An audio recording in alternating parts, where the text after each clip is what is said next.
Dalawang araw po na aktibidad na tinawag po na Lumalako 2026 ang isinagawa po Lunes hanggang kahapon, May 4 to 5, sa isang kolehiyo po sa Bayambang kung saan tampok ang paghahanda sa mga estudyante bilang student entrepreneurs o yung kabataang may kakayahang pumasok sa negosyo at inobasyon. Nakatuon ang programa sa pagsasanib ng kaalaman sa agrikultura at entrepreneurship sa layuning makabuo ng mga praktikal at produktibong idea na maaaring ilapat sa aktual na merkado.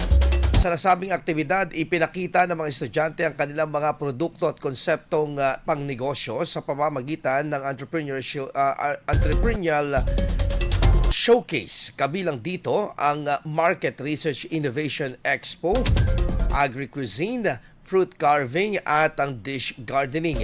Nagsagawa rin ng business pitch competition kung saan binigyan ng pagkakataon ng mga kalahok na ipresenta ang kanilang mga ideya sa mga mas formal na paraan at batay sa pamantayan ng negosyo.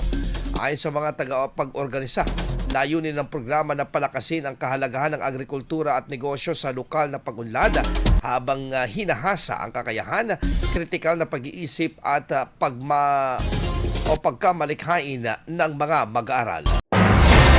IFM News. IFM News. IFM News.